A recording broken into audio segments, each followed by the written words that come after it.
All right, welcome again to another, live reaction, Yeah, man. So this time we have Captain Chataza out of the ISUPK up against some Christians, Some brothers, Seems like them from the tribe of Issachar, Who are Christians and them learn today because and this debate is proof that the Christian church don't teach the Bible. And brothers and sisters need to come out of that Christian church. So without further ado, what we're gonna do, we're gonna jump straight into it. We have a comment already before we even start. Yeah, man. So we're gonna jump straight into it. So just click up the like button. Subscribe and leave your thoughts in the chat. Communicate. You know the thing go. Okay, how many scriptures would you need before you believed it? Believe what? That Christ only came for Israel. Oh, I'm just trying to come in here to understand what y'all believe. Because I got you. I feel like y'all are trying to give us this perspective that there should be division in people who believe or people who want to believe.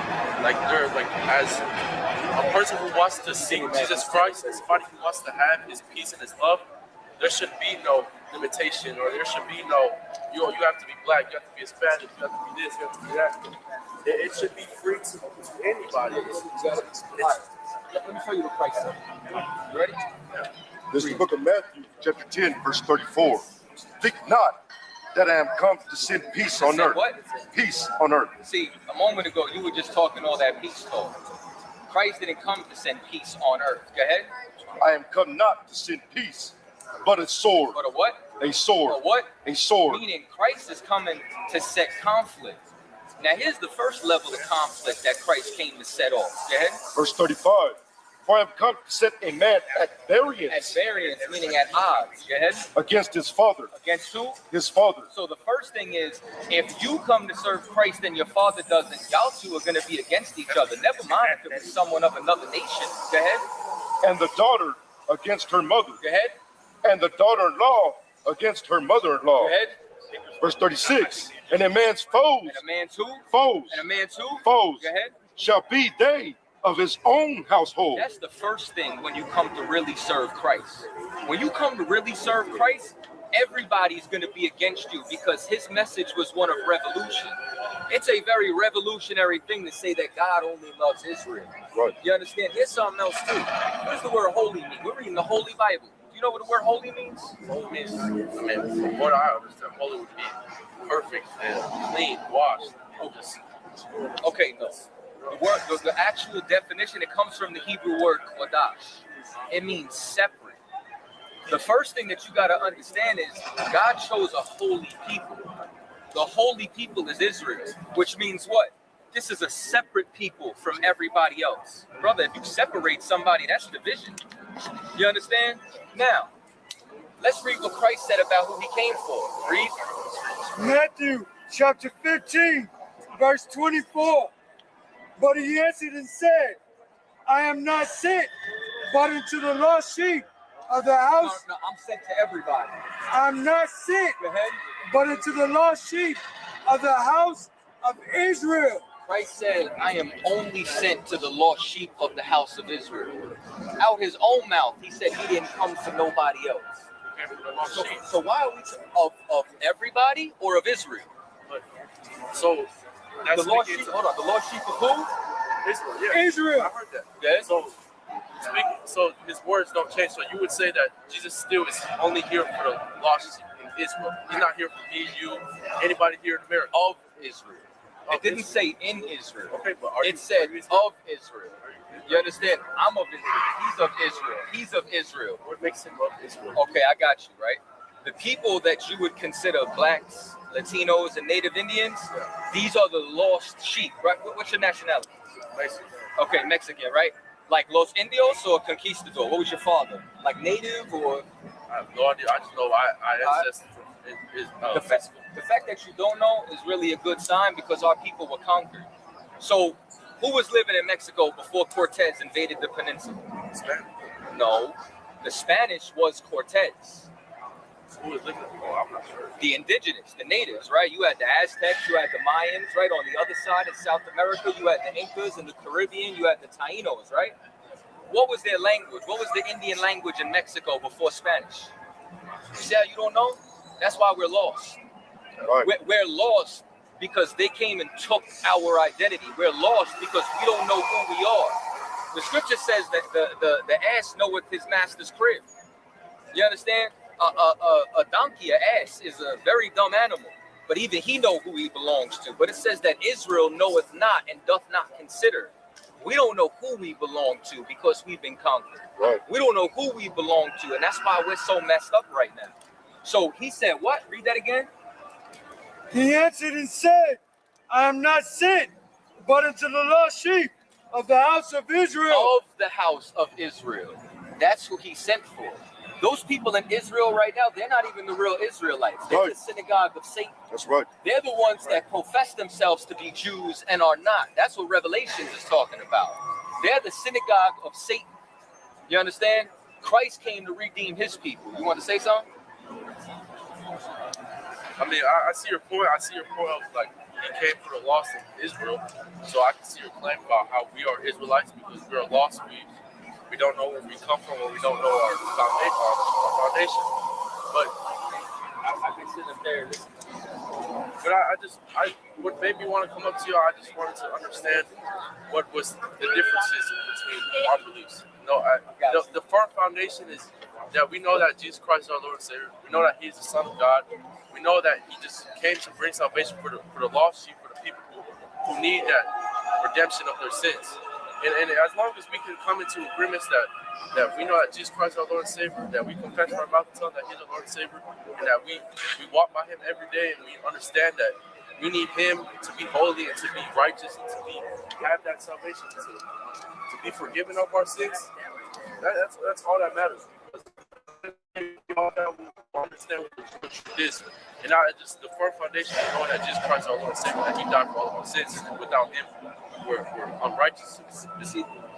Here's okay. A lot of the things that you say, okay, like they sound great. A lot of them are vague and ambiguous. They're broad brush statements. You understand? Like, and here's what I mean. Christ is the Savior of Israel. If you're of Israel, then He's our Savior. You understand? And that's because the whole reason is like, what is sin? Sin is a rebellion against God. Okay. Sin is transgression of the law. That's how the Bible defines it. You understand? If you break God's law, then you have committed sin, right? Who was the law given to? Moses. Who else? Moses gave it to who? He just kept it himself? He gave it to everybody. He gave it to Israel. He didn't give it to them. He didn't give it to everybody.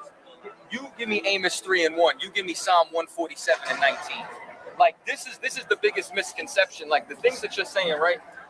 I understand you wanting to find common ground, but the problem is you can't find common ground with a lie. And I know that it's a very difficult thing.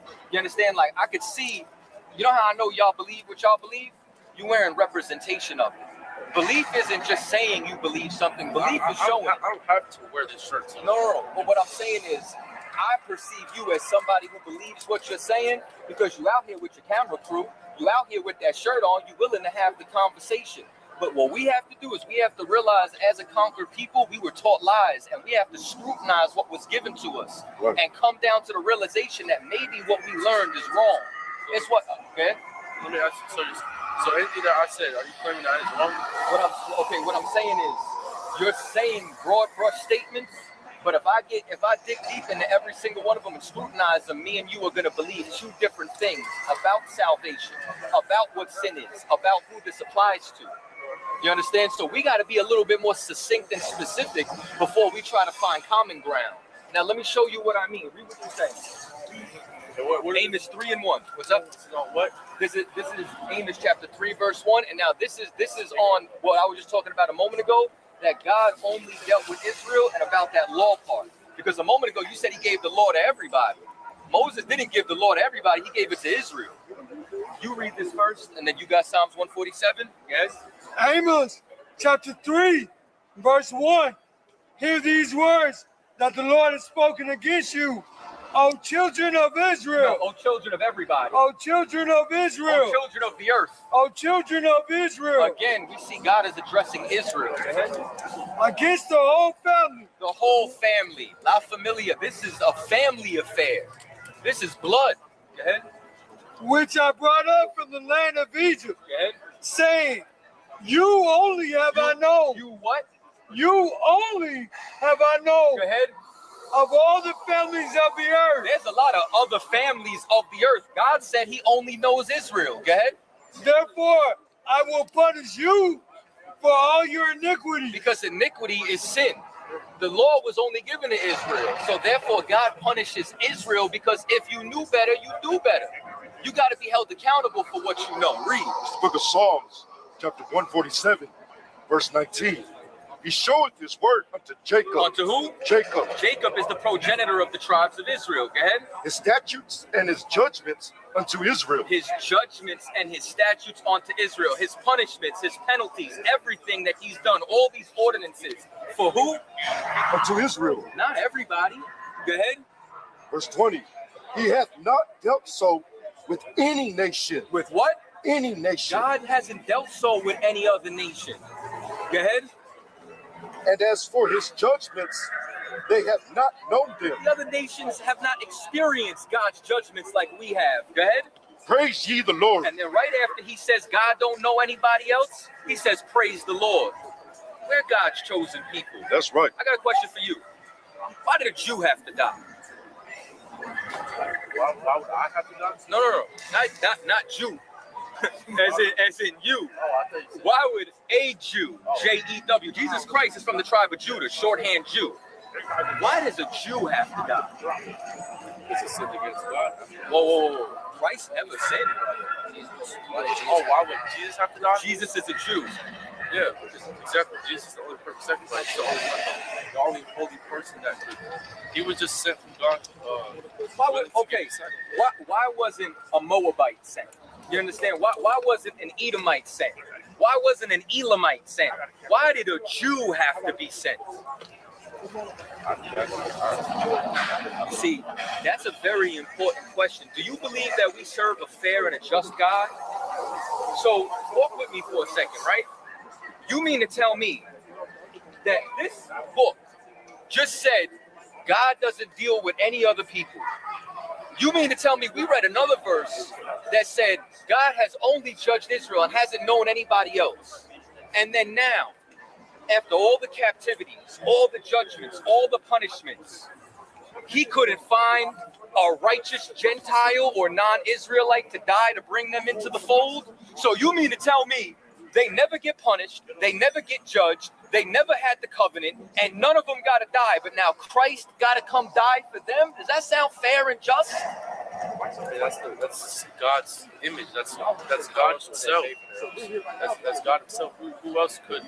And in the Old Testament and in the New Testament, it talks about that Jesus doesn't want no more lamb sacrifice. He doesn't want no more animal sacrifices. He wants to give Himself up. He loves us so much that He wants to give Himself up for us. It's nobody else. There's nobody on this earth that deserves. It's only Him, because He wants to show us how much He loves us by sending Himself, not putting a Gentile or not putting anybody else.